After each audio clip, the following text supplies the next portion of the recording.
Le lin était en fleurs. Il a de délicieuses fleurs bleues, douces comme les ailes d'une mythe et bien plus menues encore. Le soleil brillait sur le lin et les nuages l'arrosaient, ce qui était pour lui aussi bon que pour les petits enfants le bain, suivi d'un baiser de leur mère. Ils en deviennent plus charmants. Et il en est de même du lin. Les gens disent que je me tiens admirablement droit, dit le lin, et que je vais être d'une belle longueur. Je fournirai un superbe morceau de toile. Oh, comme je suis heureux! Je me tiens droit, et on fera quelque chose de moi. Comme ce soleil est gai, comme cette pluie fait du bien et ranime. Mon bonheur est parfait.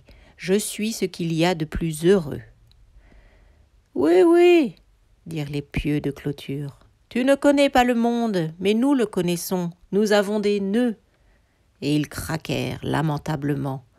Cric, crac, patapon, finit la chanson. Non, non, elle n'est pas finie, dit le lin.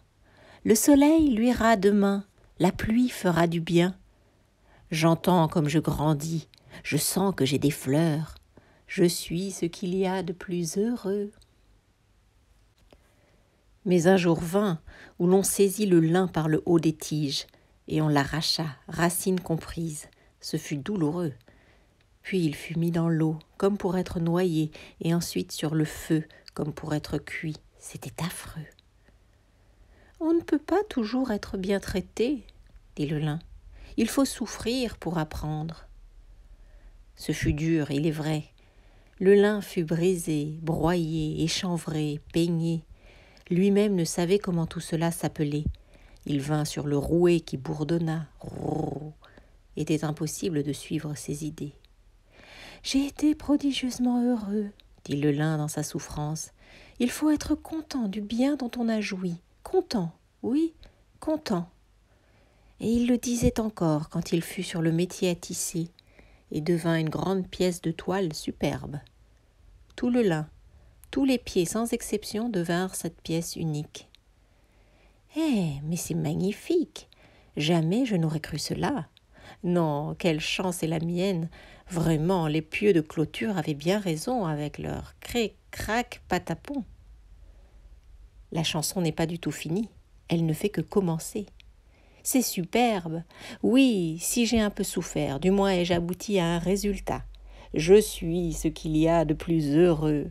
Je suis fort et doux et blanc et long. Ça vaut bien mieux que d'être plante seulement, même si on a des fleurs. On n'est pas soigné et on n'a de l'eau que s'il pleut. Maintenant, on s'occupe de moi. La bonne me retourne tous les matins et tous les soirs je reçois la douche avec l'arrosoir. La femme du pasteur a même prononcé sur moi un discours et a dit que j'étais la plus belle pièce de la paroisse. Je ne peux pas être plus heureux. Puis la toile entra dans la maison. Elle connut les ciseaux. Elle fut coupée, taillée, piquée avec l'aiguille. Elle subit tout cela, ce n'était pas désagréable. Et la toile devint 12 pièces de linge, de celles qu'on ne nomme pas mais que tout le monde doit avoir. Il y en avait 12 pièces. Voilà qu'enfin j'ai abouti à un résultat. C'était donc là ma destination. Mais c'est parfait. Je suis utile aux gens, et c'est ce qu'il faut, c'est ce qui donne la vraie satisfaction. Nous sommes 12, et pourtant nous ne faisons qu'un. Nous sommes une douzaine. Quel bonheur sans pareil. Les années se passent, et la toile est usée. Ça devait finir un jour, disait chaque morceau. J'aurais bien voulu tenir un peu plus longtemps, mais il ne faut pas demander l'impossible.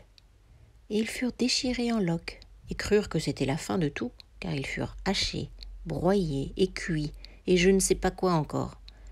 Ils devinrent un superbe papier blanc. Non, quelle surprise! Une délicieuse surprise, dit le papier.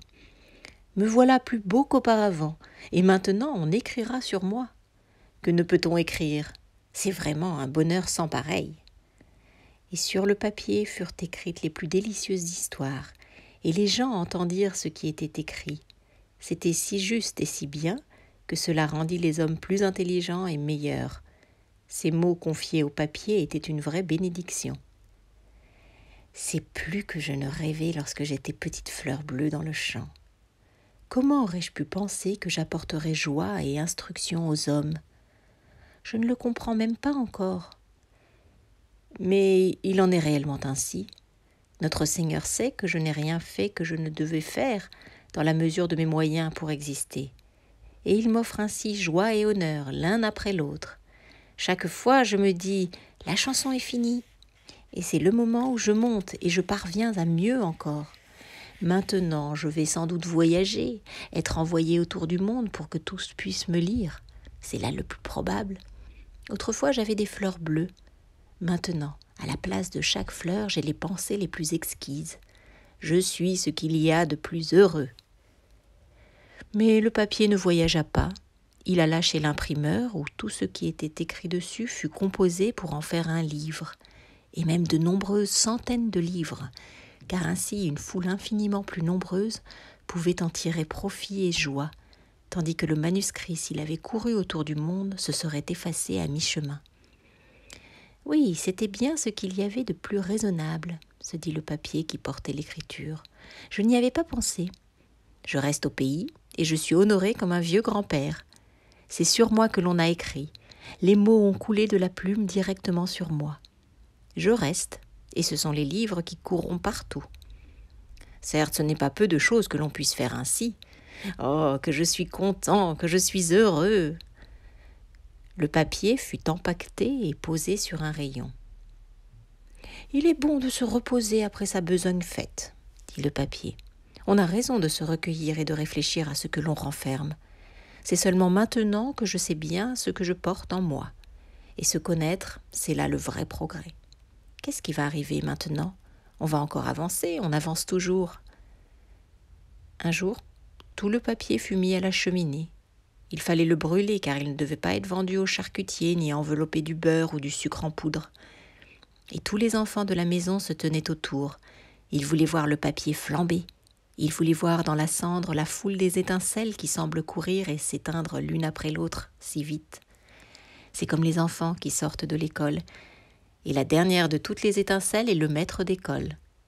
Souvent on croit qu'il est parti, et voilà qu'il sort un peu après tous les autres. Et tout le papier fut jeté en paquets dans le feu.